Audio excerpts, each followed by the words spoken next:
Hello दोस्तों, आपका स्वागत है हमारे चैनल टैक नॉन टैक में। तो हम एमएस वर्ड को कंटिन्यू करते हैं।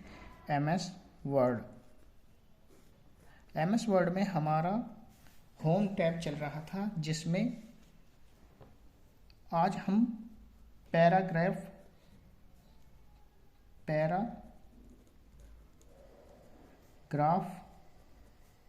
सब मेन्यू को डिस्कस करेंगे। ठीक है। इसमें पैराग्राफ जैसे ही हम ओपन करते हैं तो इसके अंदर सबसे पहला मेन्यू दिखता है, सब मेन्यू दिखता है बुलेट्स का। बुलेट्स पैराग्राफ से मतलब है कि हम अपने पैराग्राफ के आगे बुलेट्स लगा सकते हैं। बुलेट्स दो तरीके से लगा सकते हैं। ठीक है। एक तो नंबर बुलेट होता है, नंबर बुलेट, और दूसरा होता है unnumbered unnumbered unnumbered unnumbered bullets.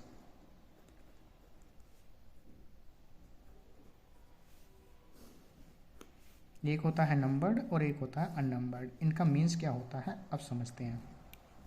Numbered bullet का मतलब है कि इसमें नंबर शो होंगे, चाहे वो 1 2 3 के 1 2 3 लगाना चाहते हैं हम अपने पैराग्राफ के आगे तो वो लगा सकते हैं। ABC लगाना चाहते हैं तो ABC लग जाएंगे। और अगर हम चाहते हैं कि कैपिटल A लगाना है हमें अपने पैराग्राफ के आगे तो कैपिटल A लग जाएगा। या फिर हम चाहते हैं कि फर्स्ट सेकंड थर्ड लगाना है अगर हमें अपने पैराग्राफ के आगे तो वो भी इसी में ही मिल जाएगा। ठीक है। नंबर बुलेट के आगे इस तरह के नंबर ABC और फर्स्ट सेकंड थर्ड लगा सकते हैं, जबकि अननंबर्ड के आगे हम सिर्फ बुलेट या सिंबल्स का प्रयोग करते हैं। सिर्फ सिंबल्स का प्रयोग करेंगे। सिंबल्स का प्रयोग करते हैं, जैसे स्टार लगाना हो, हैज़ लगाना हो या ETC। बहुत से सिंबल होते हैं उसके अंदर। अगर हमें कोई स्टार लगाना हो या फिर सर्किल लगाना हो, ठीक है, अगर हम इनका प्रयोग करना चाहते हैं अपने पैराग्राफ में तो हम इनका प्रयोग कर सकते हैं। अगर नहीं तो नंबर बुलेट का प्रयोग करना चाहते हैं तो 1 2 3 ABC इस तरह के सिंबल को प्रयोग कर सकते हैं। ठीक है। दूसरा ऑप्शन आता है इसमें अलाइनमेंट का।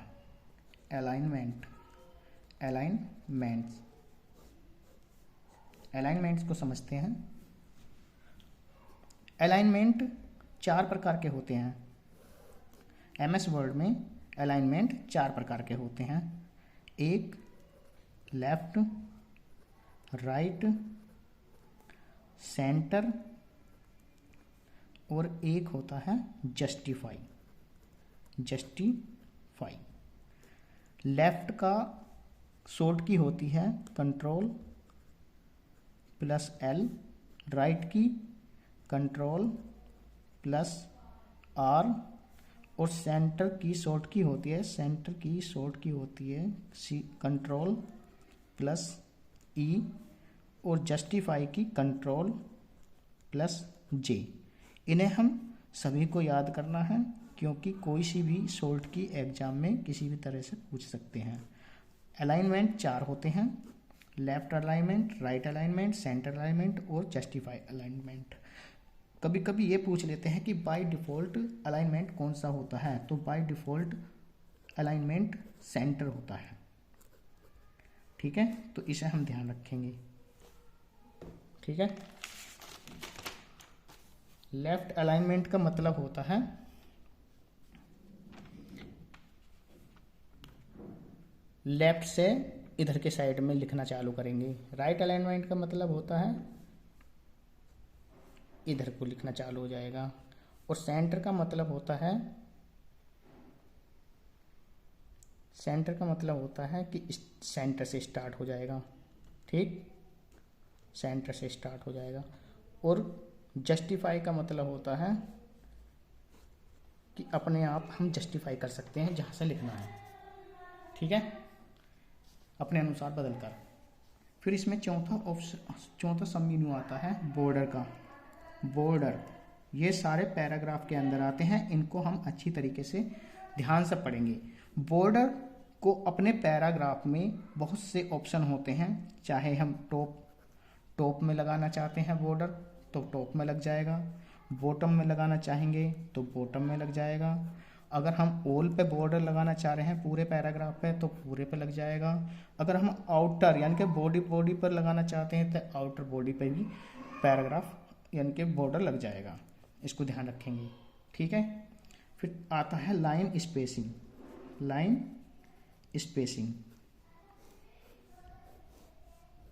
ये सब पैराग्राफ के अंदर होते हैं, ठीक है। लाइन स्पेसिंग मिनिमम और मैक्सिमम।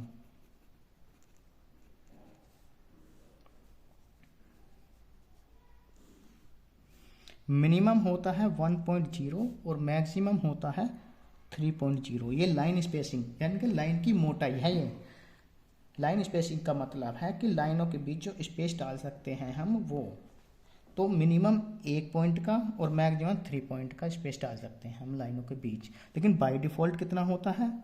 बाय डिफ़ॉल्ट स्पेसिंग जो होती है, स्पेसिंग होती है वो होती है 1.15। इसे ध्यान रखेंगे कि बाय डिफ़ॉल्ट अगर हम कोई भी चेंज नहीं करते हैं तो बाय डिफ़ॉल्ट 1.15 पॉइंट स्पेसिंग होती है, लाइन स्पेसिंग होती है, ठीक है। तो अब इनकी हम, और हाँ इसको ना हम लाइन स्पेसिंग को हम अपने स्वयं के द्वारा भी कस्टमाइज यानी कि खुद से भी बदल सकते हैं, ठीक है दोस्तों। तो अब हम इसकी शॉर्ट की जान लेते हैं, जैसे कि कंट्रोल +1, कंट्रोल +2 और कंट्रोल +5, कंट्रोल +5, ठीक है दोस्तों। तो इसे पढ़ते हैं हम। कंट्रोल +1 दबाते हैं तो सिंगल लाइन गैप देता है, यह single line gap. Single line gap के लिए हम कंट्रोल +1 का प्रयोग करेंगे। ये एक पॉइंट का लाइनों के बीच स्पेस हो जाता है, ठीक। कंट्रोल +2 दबाने से डबल लाइन स्पेस हो जाता है, डबल लाइन स्पेस 2 पॉइंट्स, ठीक। और कंट्रोल +5 से 1.5 लाइन गैप हो जाता है। इसे ध्यान रखेंगे कि ये मत समझ लेना कि कंट्रोल +1 का मतलब है सिंगल लाइन गैप और कंट्रोल +2 का डबल लाइन स्पेस गैप, और कंट्रोल +5 का 5 नहीं होता है, 1.5 लाइन गैप होता है। और यही इंपॉर्टेंट है, सबसे ज़्यादा यही पूछा जाता है, ध्यान रखेंगे। लाइन स्पेसिंग में 1.5 लाइन गैप के लिए कंट्रोल +5 का प्रयोग करते हैं, ठीक है। तो अब हम इसका नेक्स्ट मीनू टैब को समझते हैं, जो कि है नेक्स्ट पेज पर।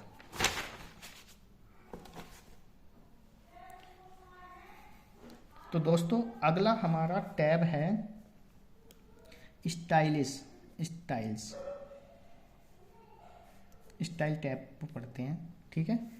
इसमें हम डॉक्यूमेंट को स्टाइल करते हैं, डॉक्यूमेंट को स्टाइल करने के लिए, डॉक्यूमेंट का स्टाइल बनाने के लिए, डॉक्यूमेंट स्टाइल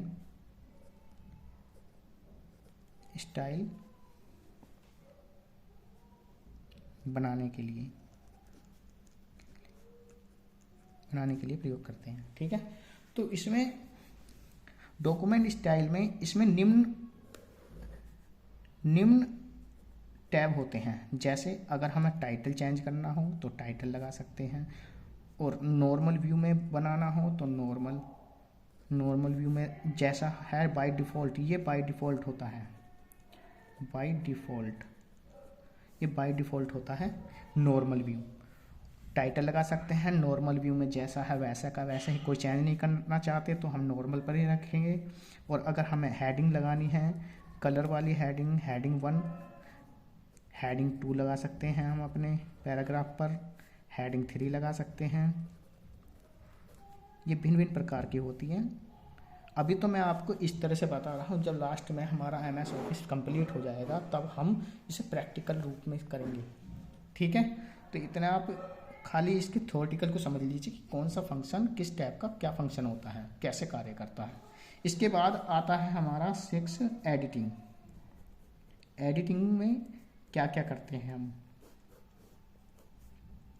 होम टैब का एडिटिंग में, इसमें हम एडिटिंग में आते हैं फाइंड, रिप्लेस और गो टू। फाइंड, रिप्लेस और गो टू, ये 3 ऑप्शन होते हैं। ठीक, और इसी को नेविगेशन पैनल के नाम से भी जानते हैं। नेविगेशन पैनल, नेविगेशन पैनल, ठीक। तो control plus F, control plus H, control plus G, control plus G। Control plus F दबाने पर हमारा नेविगेशन पैनल ओपन हो जाता है डायरेक्टली, जिसमें फाइंड, रिप्लेस और गो टू ऑप्शन होते हैं एक डायलॉग बॉक्स के अंदर। ठीक है दोस्तों, जैसे ही हम कंट्रोल F दबाएंगे तो इसमें एक डायलॉग बॉक्स ओपन होगा इस तरह से। ठीक, नेविगेशन पैनल कहते हैं इसे, तो इसे ध्यान में रखेंगे। और इसमें 3 फंक्शन होते हैं, यहाँ फाइंड लिखा रहेगा और यहाँ रिप्लेस लिखा रहेगा और यहाँ पर गो टू लिखा जाएगा। ठीक है, अब इनके फंक्शन देखते हैं कि फाइंड, गो टू, रिप्लेस का मतलब क्या होता है। ठीक, कंट्रोल प्लस F से हम find, direct find dialog box को ओपन कर सकते हैं, कंट्रोल प्लस S से रिप्लेस करने के लिए, रिप्लेस डायलॉग बॉक्स ओपन होता है। ठीक, और कंट्रोल प्लस G से go to dialog box open होता है, अब इनका मीन्स क्या होता है इसे समझते हैं कि रिप्लेस क्या होता है, फाइंड क्या होता है और गो टू क्या होता है। फाइंड का मतलब है कि किसी भी वर्ड को सर्च करने के लिए प्रयोग करते हैं, प्रयोग करते हैं। ठीक है, जैसे कोई पैराग्राफ है और इसमें हम फाइंड बॉक्स, डायलॉग बॉक्स को ओपन करते हैं और उसमें लिख देते हैं अजीत, तो ये पता लग जाएगा कि अजीत कितने बार कहाँ है। ठीक है, तो वर्ड को सर्च कर सकते हैं, लेटर को सर्च कर सकते हैं फाइंड डायलॉग बॉक्स के द्वारा। अगर रिप्लेस, अगर हमें मान लीजिए पूरा पैराग्राफ है और उसमें लिखा हुआ है अजीत, हमें अजीत की जगह किसी और का नाम लिखना है, मान लीजिए राजू लिखना है, तो हम रिप्लेस में लिख देंगे अजीत टू रिप्लेस राजू। ठीक, तो इसमें लिखते हैं किसी वर्ड को रिप्लेस कर सकते हैं, रिप्लेस करने के लिए प्रयोग करते हैं। जहाँ अजीत आ वहाँ पर सब जगह राजू हो जाएगा। ठीक है, उसके बाद आता है गो टू डायलॉग बॉक्स में किसी भी पेज पर डायरेक्ट पहुँच सकते हैं, किसी भी पेज पर डायरेक्ट जाने के लिए गो टू का प्रयोग करते हैं।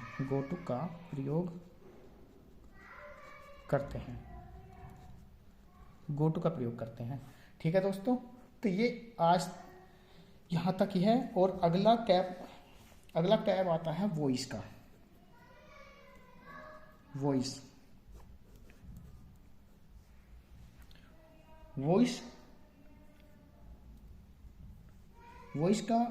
में एक वॉइस डिटेक्शन होता है। वॉइस सब मेन्यू के अंदर एक वॉइस डिटेक्शन होता है, डिटेक्शन। इसका वॉइस डिटेक्शन के द्वारा हम टाइपिंग कर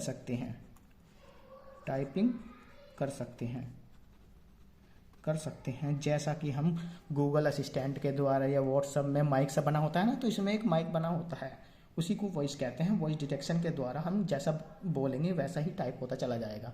ठीक है, तो वॉइस का प्रयोग इसलिए करते हैं। ये विंडो 11 में है, लेटेस्ट वर्जन में है, पुराने वर्जनों में नहीं है।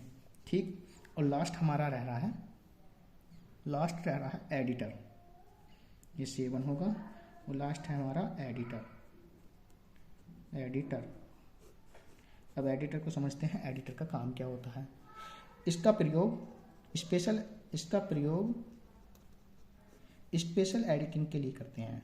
स्पेशल एडिटिंग के लिए किया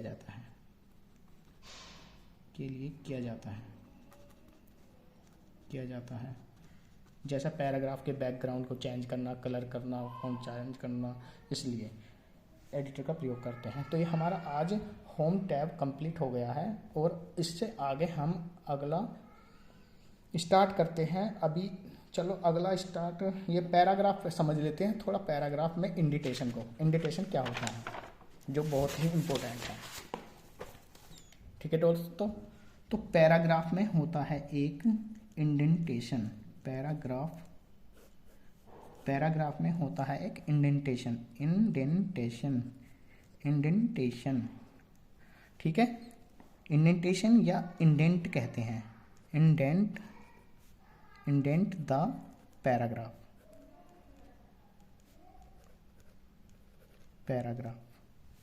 ये क्या होता है, इसे समझते हैं हम कि पैराग्राफ में इंडेंटेशन या इंडेंट द पैराग्राफ क्या होता है। इस पर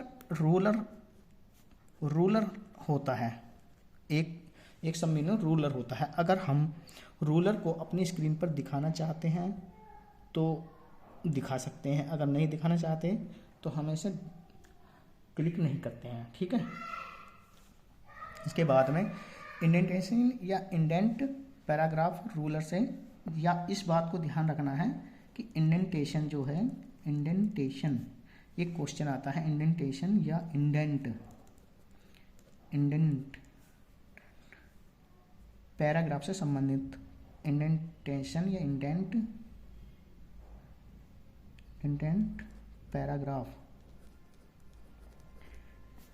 पैराग्राफ रूलर से संबंधित होता है,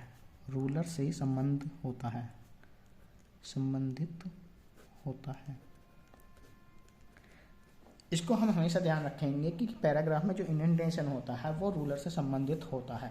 ठीक है, रूलर स्क्रीन पर मैंने पहले भी समझाया था कि जब हम स्टार्टिंग में ओवरव्यू पढ़ रहे थे तो रूलर मैन स्क्रीन पर दो होते हैं, एक टॉप साइड में और एक लेफ्ट साइड में। यहाँ भी एक स्केल बना होता है और इधर साइड भी स्केल बना होता है। ठीक है, तो रूलर को समझ लेते हैं। मान लीजिए रूलर में एक ऐसा सिंबल होता है, ठीक, इसे फर्स्ट लाइन इंडेंट कहते हैं। First line indent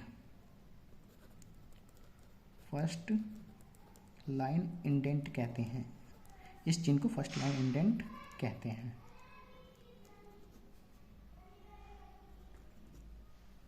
first line indent को ही लेफ्ट इंडेंट कहते हैं। एक इस तरह से चिन्ह होता है नीचे की साइड में, इसे कहते हैं left indent. First line indent भी लेफ्ट इंडेंट होता है और ये भी लेफ्ट इंडेंट होता है। अभी आगे समझेंगे। एक इस तरह का होता है, इसे राइट इंडेंट कहते हैं। राइट इंडेंट कहते हैं। ठीक है, मान लीजिए हमारी स्क्रीन है ये और इस पर रूलर है।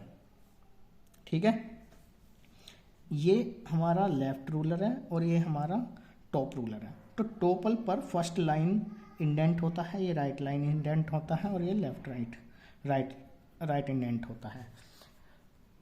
दोनों इसका इंडेंट का मतलब होता है कि कोई भी लाइन कहाँ तक लेनी है। कोई भी इंडेंट का मतलब होता है, इंडेंट का मतलब होता है कि किसी पैराग्राफ की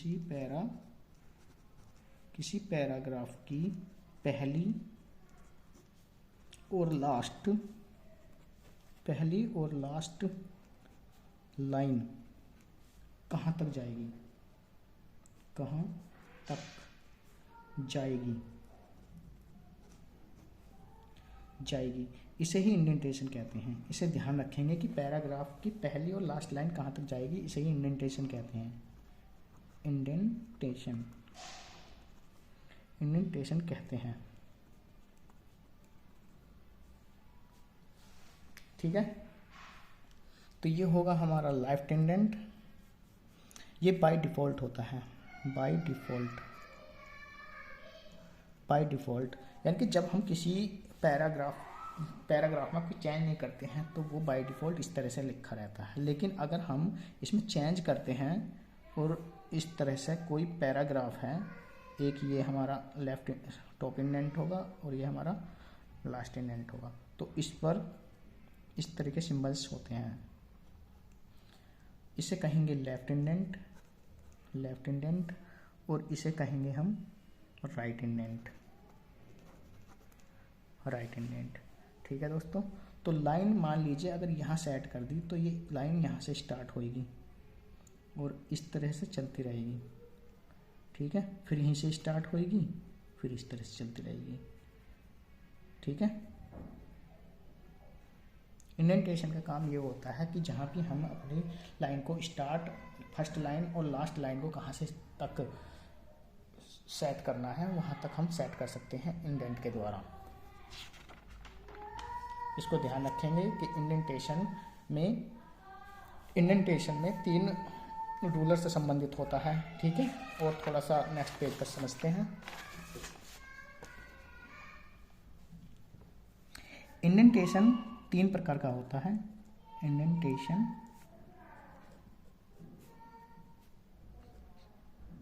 3 प्रकार का होता है, जैसा कि मैंने बताया था ऊपर। ठीक है, और इसमें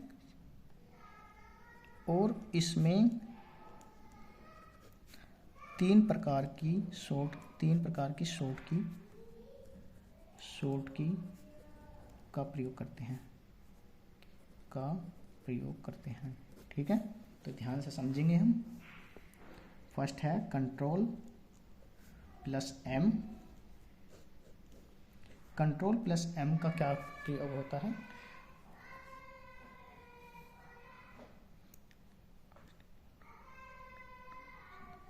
इसमें फर्स्ट इंडेंट व राइट इंडेंट, फर्स्ट इंडेंट और लेफ्ट इंडेंट एक साथ मूव करते हैं।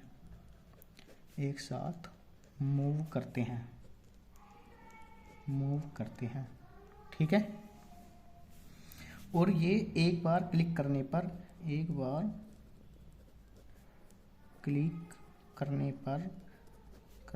या मूव करने पर 1.25 इंच खिसकता है। 1.25 इंच खिसकता है। ये सभी के लिए है। फिर आता है कंट्रोल प्लस टी, खिसकता है राइट साइड में खिसकता है 1.25 इंच कंट्रोल प्लस एम से। और कंट्रोल प्लस टी से, टी को हम हैंगिंग इंडेंट भी कहते हैं। इसे ध्यान से समझेंगे। हैंगिंग इंडेंट पूछ लेता है कि हैंगिंग इंडेंट इंडेंटेशन किसे कहते हैं, ठीक है। तो एक कंट्रोल प्लस टी से टी को हैंगिंग इंडेंट कहते हैं और इसे लेफ्ट इंडेंट कहते हैं। हैंगिंग इंडेंट या left indent, left indent move करता है, ठीक है। और कितना मूव करता है, 1.25 इंच हर बार, ठीक है। इस जैसे अगर हम क्लिक करते हैं इस वाले में तो ये 1.25 इस तरह से खिसकेगा, ठीक है, इस तरह से। और इसमें मान लीजिए यहाँ पर सेट है और हमने कंट्रोल प्लस टी दबा दिया तो ये इस तरह से खिसकेगा, ठीक है, 1.25 तक, 1.25 इंच तक। अब आता है control plus Q. Control plus Q को रिवर्ट इंडेंटेशन कहते हैं, रिवर्ट इंडेंटेशन कहते हैं, इंडेंटेशन कहते हैं, रिवर्ट इंडेंटेशन कहते हैं। यानी कि सारे इंडेंट जो हमने चेंज किए हैं, सारे इंडेंट जो हमने चेंज किए हैं अपनी इनिशियल पोजीशन, इनिशियल यानी कि प्रारंभिक अवस्था, इनिशियल पोजीशन यानी कि प्रारंभिक स्थिति में आ जाते हैं, प्रारंभिक स्थिति में आ जाते हैं, ठीक है। जैसे कि हमने कंट्रोल प्लस एम दबाया तो उसमें राइट साइड में 1.25 इंच खिसक जाता है, ठीक। और जैसे ही हम कंट्रोल प्लस टी दबाते हैं तो ये इसे हैंगिंग इंडेंटेशन भी कहते हैं और लेफ्ट इंडेंट भी कहते हैं। तो ये लेफ्ट साइड में इंडेंट 1.25 इंच हर बार खिसकता है। और अगर जैसे हम कंट्रोल प्लस क्यू दबा देते हैं तो इसे रिवर्ट इंडेंटेशन कहते हैं और ये अपनी पूर्व स्थिति में आ जाते हैं जैसे कि बाय डिफ़ॉल्ट रहता है, ठीक है दोस्तों। तो आज हमारा ये होम टैब पूरी तरह से कंप्लीट हो गया है और कल से हम स्टार्ट करेंगे इंसर्ट मेनू टैब, ठीक है। तो आप हमारे चैनल को सब्सक्राइब करें, लाइक करें, शेयर करें और ज़्यादा से ज़्यादा अपने दोस्तों के पास शेयर करें। थैंक यू, धन्यवाद।